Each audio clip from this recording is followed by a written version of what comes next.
Ever heard a sound that just doesn't belong? Something that makes your gut twist like the whole world's holding its breath staring right at you? My name's Caleb, and I don't know how much time I've got left to get this out. 3 weeks ago, I moved to this nowhere town in Maine called Blackwood, chasing a gig as a night shift tech at a rinky-dink radio station, WKZV 89.3. It was supposed to be easy money. Stay awake, keep the gear running, make sure the tunes don't crap out. I needed the cash, and I've always been cool with the quiet of the night. But now, man, I'd give anything to unsign that contract. The station's about 5 miles out of town, smack in the middle of a pine forest that feels like it swallows light whole. The building's a relic straight out of the 60s with peeling paint and this musty smell that clings to everything. The fluorescent lights flicker like they're on their last legs, and the transmitter, this big hulking box in the corner, hums like it's got a pulse. I worked 10 p.m. to 6 a.m., just me all alone, with nothing but the radio spitting out classic rock and some pre-recorded talk shows. There was this live call-in segment, The Night Owl at 2 a.m., where folks could ring in with stories or song requests. But Blackwood's tiny, and calls were rare. Most nights it was just me, that humming transmitter, and the pitch-black woods outside. I didn't mind. I grew up in a small town, so being on my own never bugged me. Not at first, anyway. My routine was dead simple. Show up, check the equipment, chug some god-awful coffee from the machine, and settle in to listen to the same old songs. Sometimes I'd crack open a book or mess around on my phone, but the cell signal out there was trash, so I usually gave up. The radio was my only real company in a weird way, kept me grounded. But by the second night, I started to realize it could be something else entirely. It was a Tuesday around 2:15 a.m. The night owl had just wrapped, and the radio was on its auto brake, pumping out static. I was wearing headphones, tweaking the equalizer when I caught something. It wasn't the usual white noise you tune out. This was different, like it had a pattern, a rhythm. I closed my eyes, trying to make sense of it. At first, I thought I was just imagining things, but then it came again.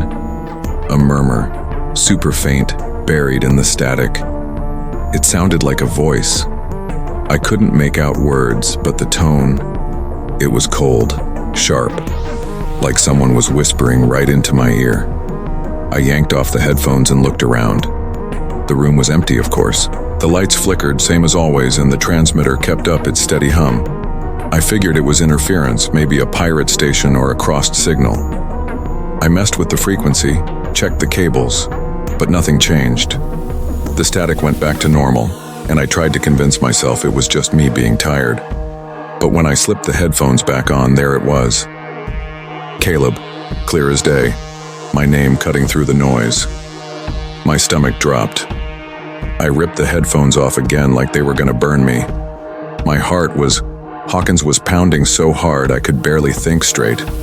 No way someone could know my name. I was alone, in the middle of nowhere at a station hardly anybody listened to. I tried to play it off. Maybe it was a prank, some day shift jerk messing with the gear. But deep down I knew that didn't add up. The station didn't have a day crew, just a manager who showed up once a week. And the radio? It was off the call-in line. No way that was a live voice. I spent the rest of the night without the headphones, staring at the walls, waiting for something to happen. Nothing did. When the sun came up, I grabbed my stuff and bolted to my car. On the drive home, I didn't touch the car radio. Couldn't even think about hearing another sound. The next night, I almost didn't go back. But I needed the paycheck, and I told myself I'd just hallucinated it. I showed up with my stomach in knots, but determined to act like nothing happened. I fired up the equipment, sat down, and tried to focus. The night owl came and went with no calls as usual. Then at 2:15 a.m., the static kicked in again. This time I was ready. I grabbed a notebook and a pen set to jot down anything I heard. And it came. Not just my name now, a full sentence, slow, dragging, like the words were being pulled out of someone's throat. Don't go home. I froze. My hand was shaking so bad the pen slipped and hit the floor. That voice, it wasn't right. It was human, but off. Like it had been recorded and played backward, or like it was coming from 1,000 miles away. I tried to shut off the radio, but my fingers wouldn't move. The static got louder, almost deafening, then cut out. Dead silence. I looked at the notebook. My handwriting was a mess, but there it was.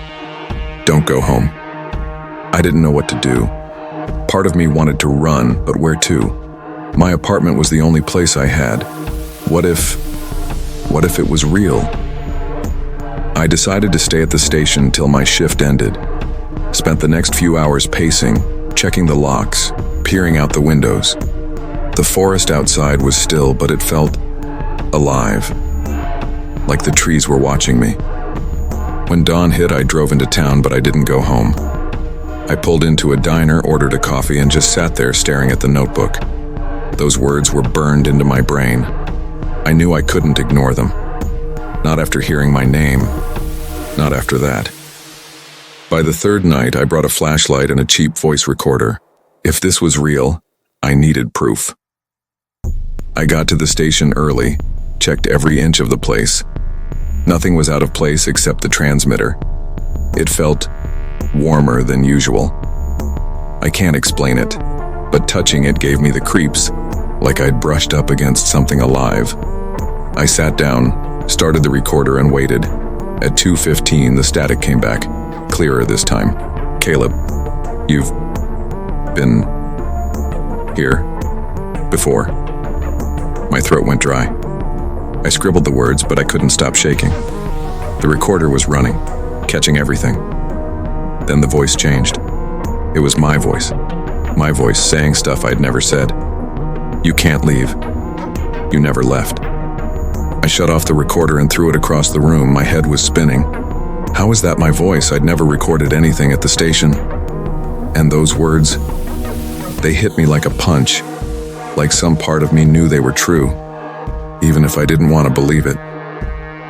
I spent the rest of the night huddled in the corner, flashlight aimed at the door. When my shift ended, I snatched the recorder and notebook and ran to my car. But on the drive, I noticed something. I played back the recorder. Nothing. Not a single sound. Just dead air. I don't know what's happening. I don't know how the radio knows my name or why these messages feel like they're about me, but I know I can't stop listening. Not now. Something's pulling me in, and I don't know if it's trying to save me or trap me. If you've ever heard a sound that didn't make sense, something that made you question everything, tell me, 'cause I need to know I'm not the only one. I don't know if you've ever felt like something's watching you, like every move you make is being tracked, but that's where I'm at right now. My name's Caleb, and if you heard my last story, you know I'm stuck working the night shift at this creepy radio station, WKZV 89.3, out in Blackwood, Maine. 3 weeks ago, I started hearing things in the static, whispers, my name, messages that didn't make sense. Last time, I told you about the voice on the radio, how it sounded like me saying stuff I never said, how my recorder caught nothing but silence. I thought that was bad, but it's gotten worse, way worse.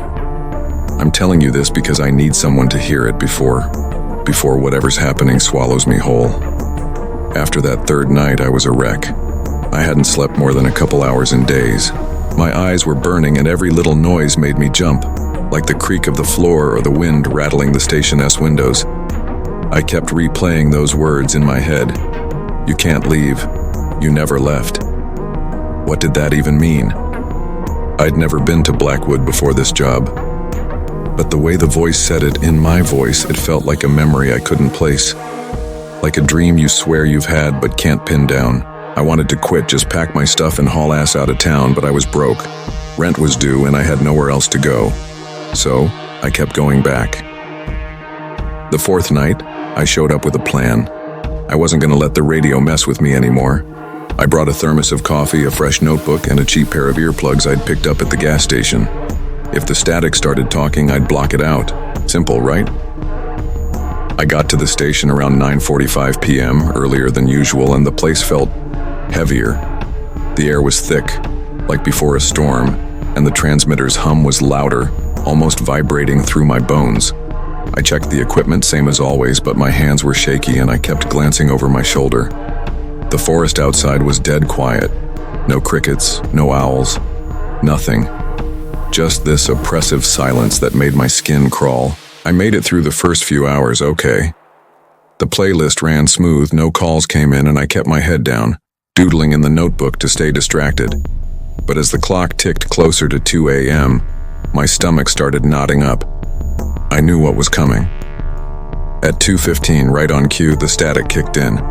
I jammed the earplugs in hard and focused on the notebook, scribbling random crap to keep my mind busy. For a minute, it worked. The world was muffled, just the faint buzz of the plugs and my own breathing. Then I felt it. A cold spot, right behind me, like someone had opened a freezer door. My pen stopped moving. I didn't want to look, but my body turned anyway. Slow, like I wasn't in control. The room was empty, lights flickering, transmitter humming, same as always. But the cold didn't go away. It was like a weight, pressing on my shoulders. I pulled out the earplugs and the static hit me like a wave, louder than before. The whispers were back, but they weren't whispers anymore. They were sharp, urgent, overlapping like a crowd talking all at once. "Caleb, you forgot. You always forget." I stumbled back, knocking over my coffee. The thermos hit the floor with a clang and the static cut off just for a second before starting again. This time, it was one voice, clear and slow. "Check the drawer." My heart was racing so fast I thought I'd pass out. The drawer? There was only one in the whole studio, a rusty metal thing under the console, always locked. I'd never seen a key, never even thought about it. I don't know why, but I listened. I knelt down, my hands shaking, and tugged on the handle. It didn't budge. I yanked harder, desperate, and the whole drawer popped open, spilling papers and junk onto the floor. Old log sheets, a busted pen, some loose change, and a photo. A Polaroid, faded but clear enough. It was me, standing outside the station, in the same jacket I was wearing right then. But I'd never taken that picture, never posed for it. And in the background, half hidden by the trees, was a shadow, tall, blurry, with no face. I dropped the photo like it burned me. The static laughed. I swear, it laughed. A low, guttural sound that wasn't human. I grabbed the notebook and wrote down what I'd heard, my hands moving on autopilot. "Check the drawer. You forgot." When I looked at the page, I realized I'd written something else, over and over, without noticing. "She's here." I didn't know who she was, but the words made my chest tighten like I was supposed to know. Like I'd always known. I didn't sleep that night. I stayed at the station till dawn, sitting as far from the radio as I could, staring at that Polaroid. The shadow in the trees. It didn't look right. The more I stared, the more it seemed to move. Just a little, like it was inching closer. When my shift ended, I took the photo in the notebook and drove to my apartment. I locked the door, checked it twice, and shoved the Polaroid under a stack of bills on my kitchen table. I told myself I'd figure it out later after some rest. But every time I closed my eyes, I heard the static, felt that cold spot behind me. The next night I went back. I know it sounds crazy, but I had to. The messages, the photo, they were pieces of something, and I needed to know what. I brought a crowbar from my car, ready to pry open anything else that might be hiding answers. The station felt different when I walked in, like it was waiting for me. The transmitter's hum was almost a growl now, and the air smelled wrong, like burnt wires, and something sweet, like rot.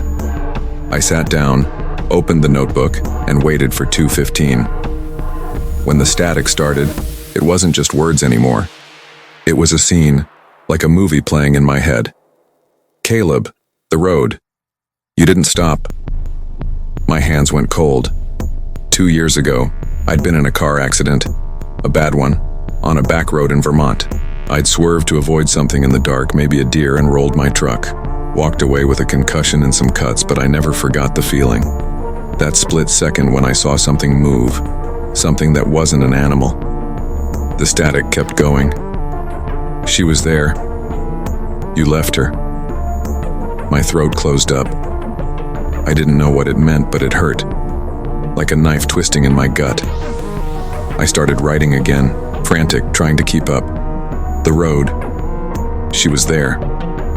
But the words in the notebook weren't mine. They were in a different handwriting, small and jagged, like a kid's. You promised. I threw the notebook across the room and screamed at the radio to shut up. The static got louder, drowning me out, and then it stopped. Silence. But the room wasn't empty anymore. I felt it, that cold, heavy presence closer than before. I didn't look behind me. I couldn't, but I knew something was there, waiting. I'm telling you this because I'm scared. The radio knows things it shouldn't, things about me, about my past. And it's not just talking anymore. It's showing me things, making me remember stuff I buried deep. I don't know who she is or why the station feels alive, but I can't stop going back. It's like I'm tied to it, like I've always been here. If you've ever felt like your life isn't yours, like something's pulling the strings, tell me. I need to know I'm not losing it. You ever get that feeling like you're stuck in a nightmare you can't shake? Like no matter how hard you try to wake up, it just pulls you deeper?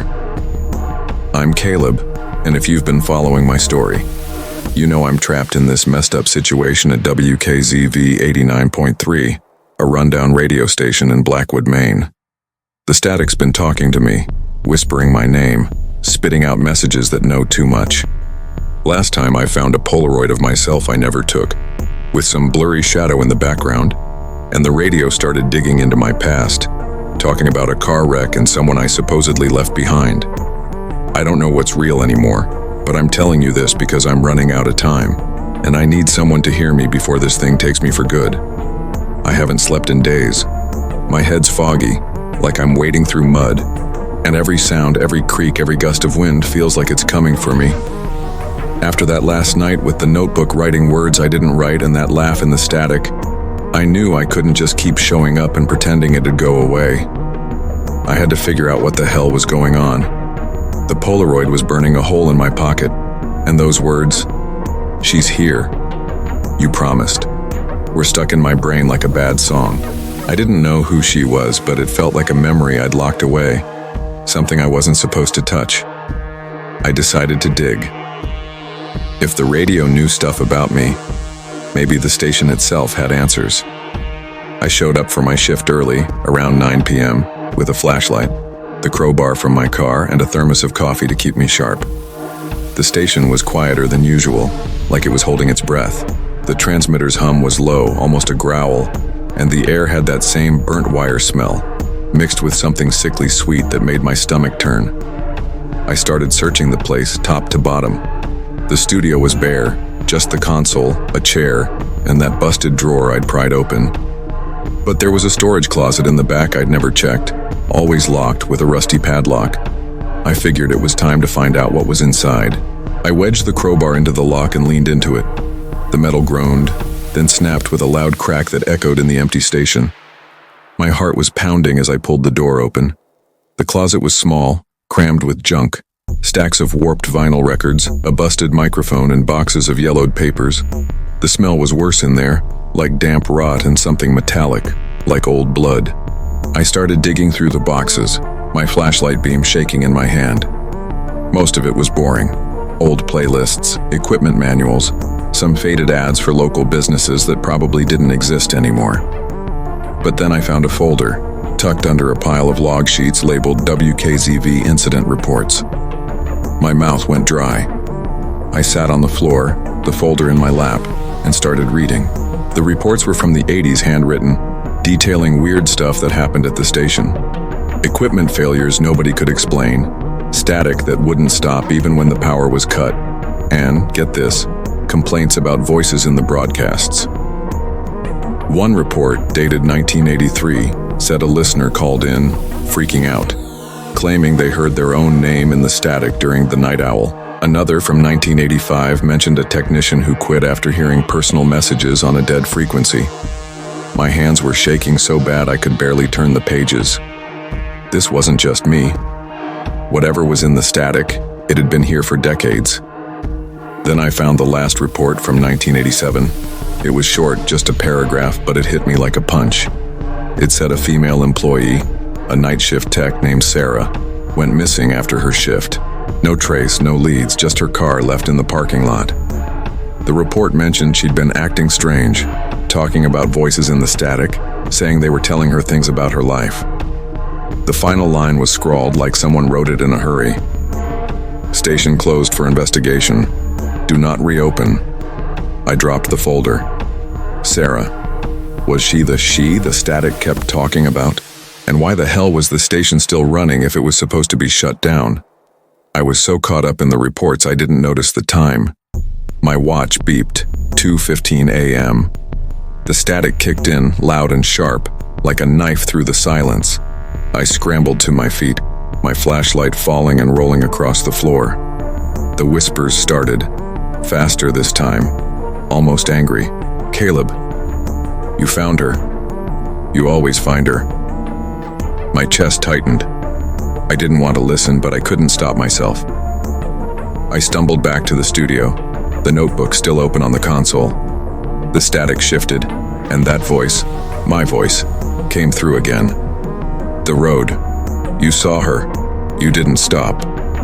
I sank into the chair, my hands gripping the edge of the console. The car wreck from 2 years ago flashed in my mind, clearer than ever. I was driving late on a dark road in Vermont when something darted across the pavement. I swerved, my truck flipped, and I woke up in the hospital.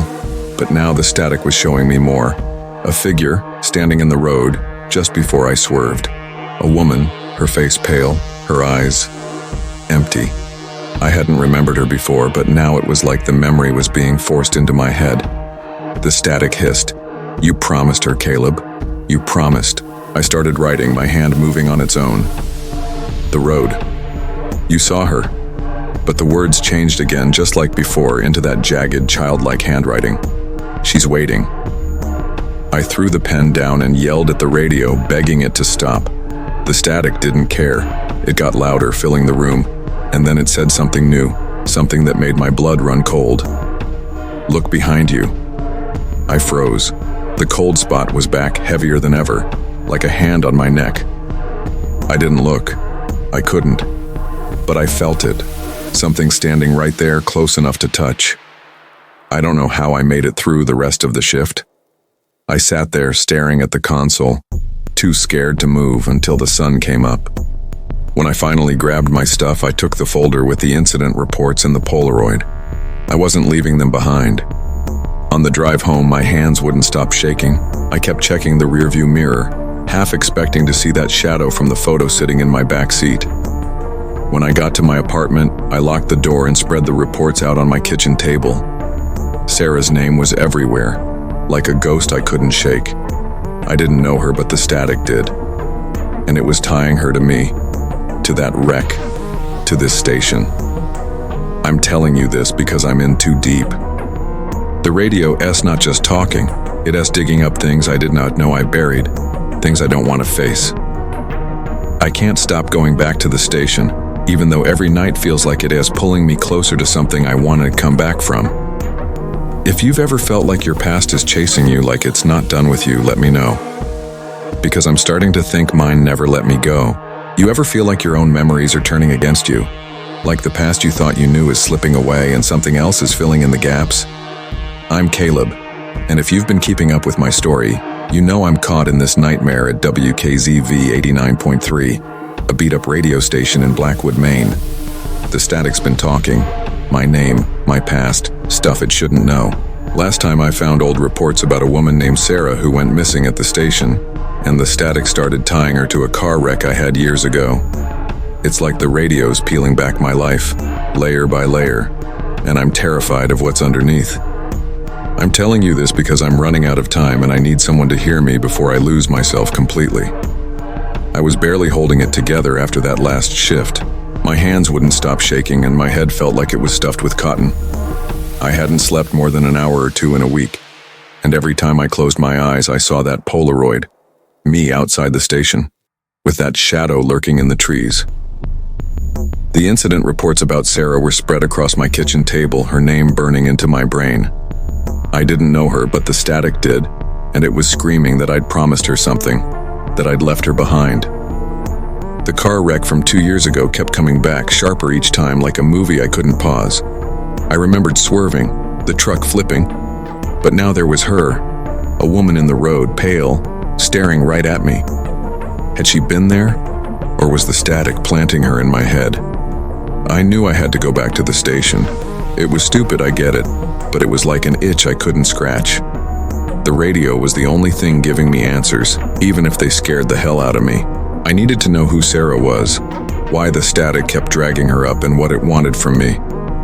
So I grabbed the Polaroid, the folder of reports, and my crowbar, and headed in for my shift.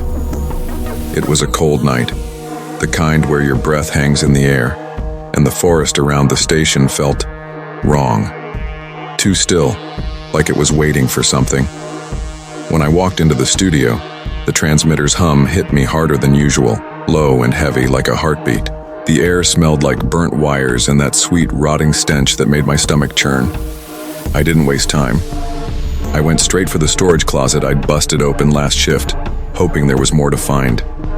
The folder had mentioned Sarah's car in the parking lot, so I figured there might be records of it somewhere. I tore through the boxes, my flashlight beam bouncing off stacks of moldy papers and broken equipment. Most of it was junk. Old schedules, receipts, a couple of cracked cassette tapes. But then, at the bottom of a box, I found a logbook, leather-bound and falling apart.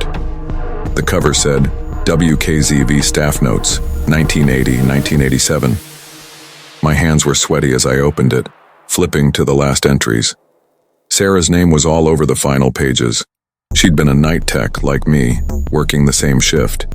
The notes were messy, written by different people, but they painted a picture. Sarah was good at her job, quiet, kept to herself. Then, about a month before she vanished, she started acting off. One entry said she'd been caught talking to the radio, not on a call, just talking, like she was answering someone. Another said she'd freaked out during a shift, claiming the static was singing her name. The last entry, dated the day she disappeared, was just one line. Sarah said she's not alone anymore. My throat tightened. I knew exactly what she meant. I was so lost in the logbook I didn't hear the static start.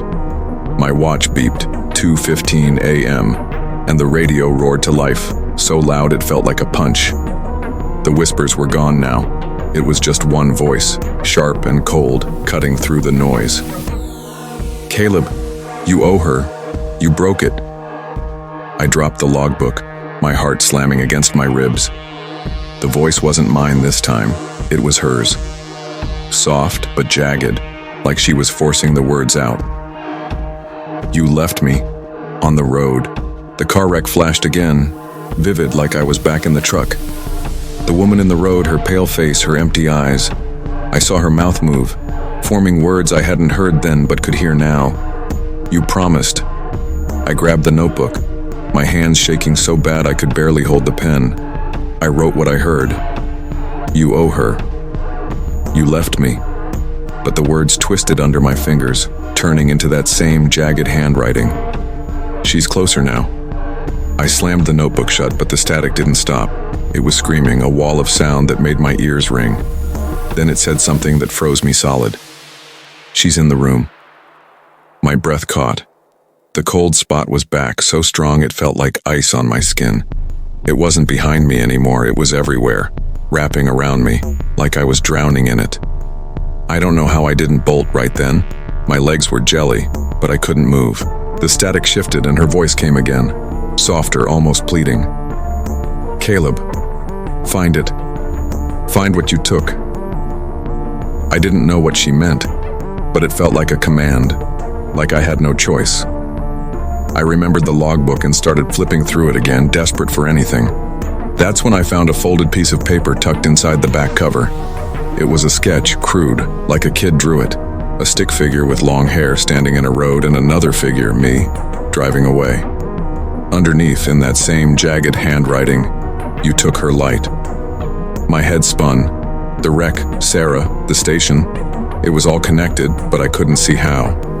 I'd never met her, never been to Blackwood before this job, but the static was telling me I had, that I'd done something to her. I stuffed the sketch in my pocket with the Polaroid and the reports, my mind racing.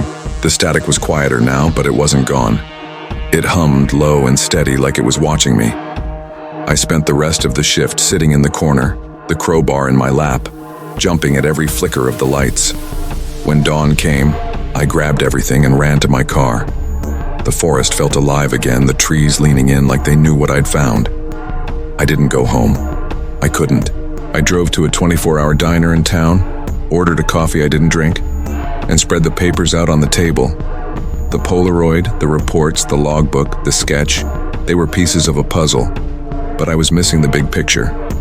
Sarah had worked at the station, heard the static just like me.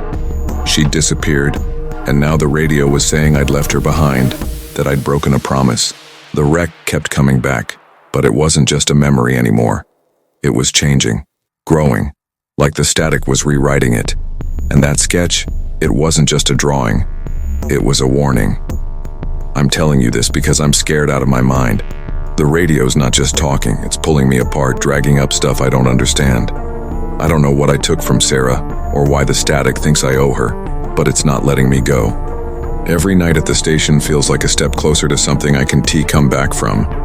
If you've ever had a memory that doesn't feel like yours, like it's been planted in your head, tell me. Because I'm starting to think my life isn't mine anymore. You ever feel like you're fighting something you can't see, like the harder you push, the tighter it grips you? That's where I'm at right now. My name's Caleb, and if you've been following my story, you know I'm stuck in this living nightmare at WKZV 89.3, a crumbling radio station in Blackwood, Maine. The static's been tearing into me, calling my name, dragging up a car wreck from my past, and tying it to a woman named Sarah, who vanished here years ago. Last time I found a sketch that felt like a warning, and the static told me she was in the room. I'm falling apart, and I'm telling you this because I don't know how much longer I can hold on. Whatever this thing is, it's not just in the radio anymore, it's in me, and I'm scared it's never letting go. I was a mess after that last shift. My hands were raw from gripping the crowbar, and my head felt like it was splitting open. I hadn't eaten in days, surviving on coffee and adrenaline, but even that was running dry. The Polaroid, the incident reports, the logbook, that damn sketch, they were all I could think about. Sarah's name was like a splinter in my mind, and the car wreck kept replaying, clearer each time. I saw her in the road, her pale face, her voice saying I'd promised her something, but I didn't know her. I'd never been to Blackwood before this job, so why did it feel like I'd lived this before, like I was stuck in some screwed-up rerun? I decided I was done. No more shifts, no more static. I was quitting, packing my stuff, and getting the hell out of Blackwood. I didn't care about the money anymore. Rent could wait, life could wait. I just needed out. But deep down, I knew it wouldn't be that easy. The station had its hooks in me, and every time I thought about leaving, that cold, heavy feeling, the one that followed me since the whispers started, got worse. It was like the static was watching, waiting for me to make a move. I didn't go to the station that night. Instead, I stayed in my apartment, shoving clothes into a duffel bag and trying to ignore the papers on my kitchen table. The sketch was on top, the stick figure of Sarah staring up at me. The words, "You took her light," scrawled underneath. I wanted to burn it, but my hands wouldn't move. Around midnight, my phone buzzed. It was a text from my manager, a guy I'd only met once. "Where are you? Station's down. Get here now."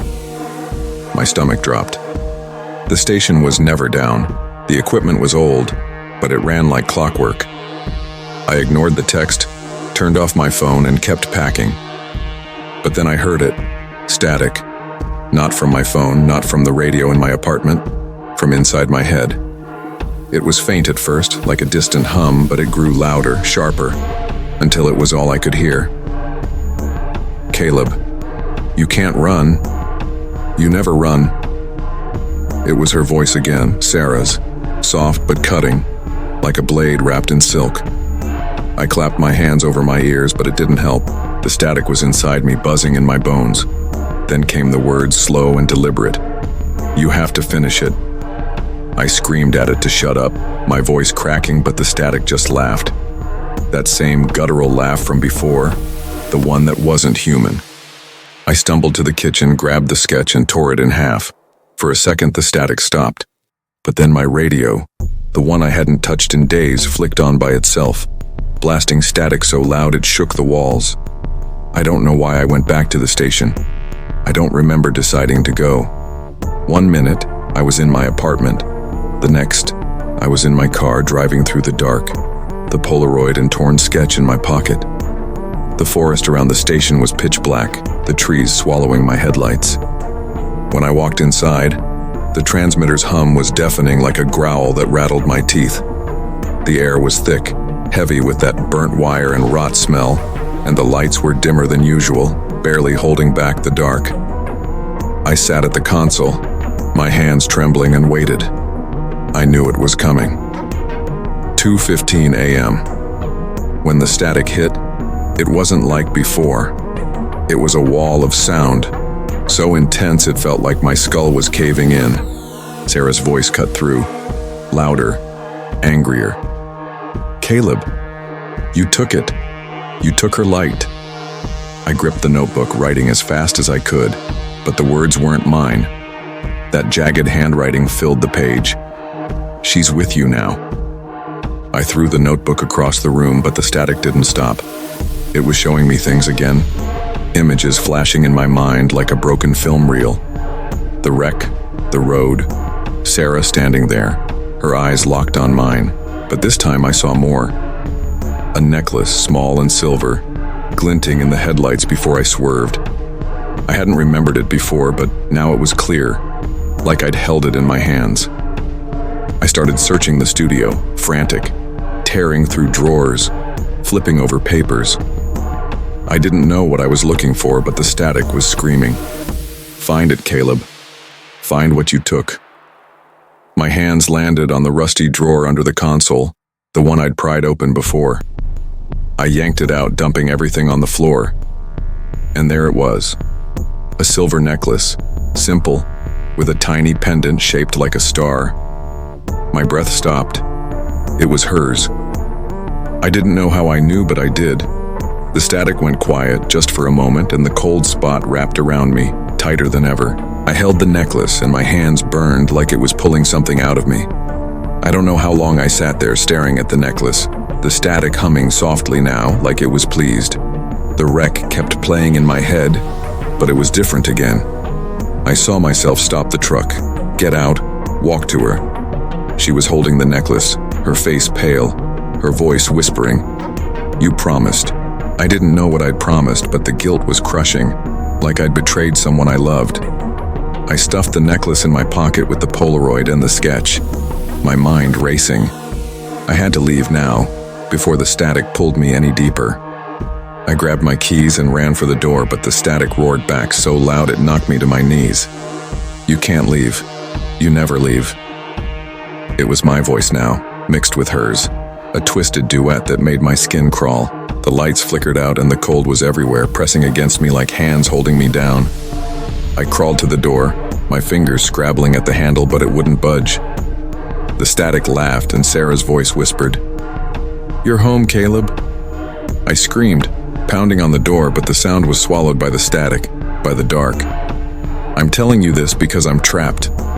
The station isn't just a building, it's alive, and it's got me. The static knows everything, and it's making me remember things that can't be real. I don't know what I took from Sarah, or what I promised, but it's all I've got left. If you've ever felt like you're not in control, like something's rewriting your life, tell me, because I'm starting to think I was never free. Ever heard a sound that just doesn't belong? Something that makes your gut twist like the whole world's holding its breath, staring right at you? My name's Caleb, and I don't know how much time I've got left to get this out. If you've been following my story, you know I'm trapped in this hellhole of a radio station, WKZV 89.3, in Blackwood, Maine. The static's been tearing me apart, whispering my name, dragging up a car wreck I can't escape, and tying it to a woman named Sarah who disappeared here years ago. Last time I found her necklace, felt her presence, and tried to run, but the station wouldn't let me go. It's like I'm stuck in a loop, reliving the same nightmare. And I am telling you this because I need someone to hear me before it starts all over again. I don't know if I'm saving myself or just feeding the static, but I can't stop now. I was barely human after that last shift. My body was running on fumes, my eyes so bloodshot I could hardly see straight. The necklace was in my pocket, burning against my leg like a coal next to the torn sketch and that cursed Polaroid. The static wasn't just in the radio anymore. It was in my head, my dreams, my bones. Every time I blinked, I saw Sarah's face, pale and hollow, her voice echoing, "You promised." The car wreck kept replaying, but it wasn't the same memory. It was shifting like the static was rewriting my past, making me the bad guy in a story I didn't write. I didn't know what I'd promised her, or what I'd taken, but the guilt was eating me alive, like I'd done something unforgivable. I told myself I wasn't going back, no way, no how. I'd tried running, and the station pulled me right back, but I wasn't giving up. I was gonna burn the place down if I had to, anything to break free. I stayed in my apartment all day, door locked, curtains drawn, trying to make a plan. I dumped the Polaroid, the sketch, the incident reports, and the logbook on my kitchen table, staring at them like they'd spit out answers. The necklace sat in the middle, its star pendant catching the light, and every time I looked at it I felt that cold spot, like Sarah was standing right behind me. I kept hearing static, faint but constant, like a radio I couldn't turn off. My phone was dead, the battery drained overnight, and the clock on my wall was stuck at 2:15.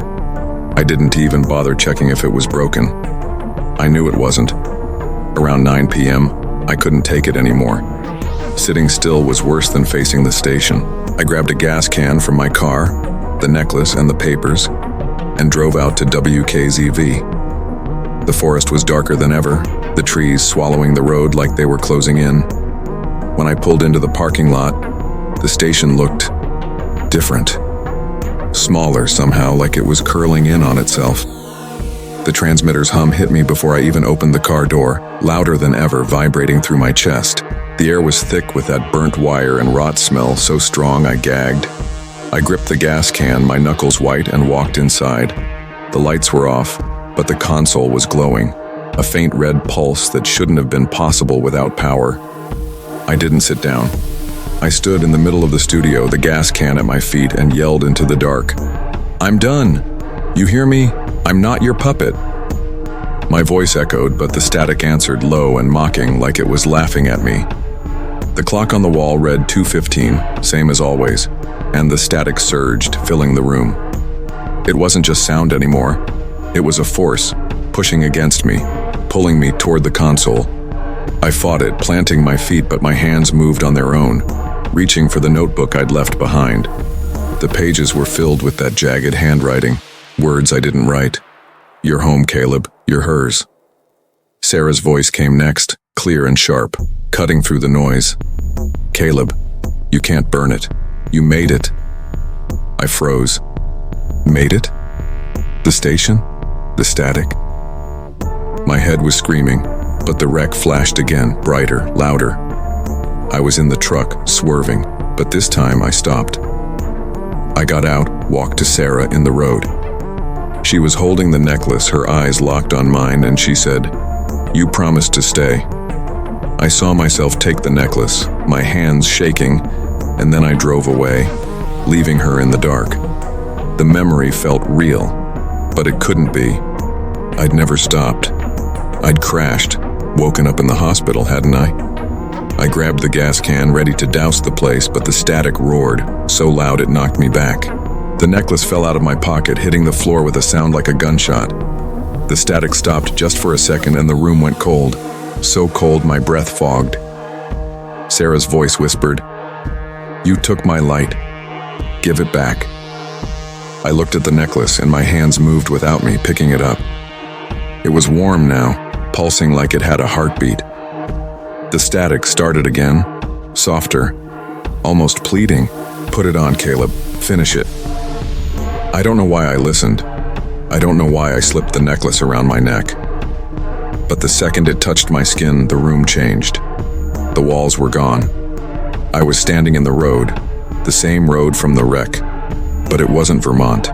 It was Blackwood, the station looming behind me, its windows glowing red. Sarah was there, her face pale, her eyes empty, holding out her hands. "You promised," she said. And the static was her voice, my voice, the station's voice, all at once. I tried to run, but my feet wouldn't move.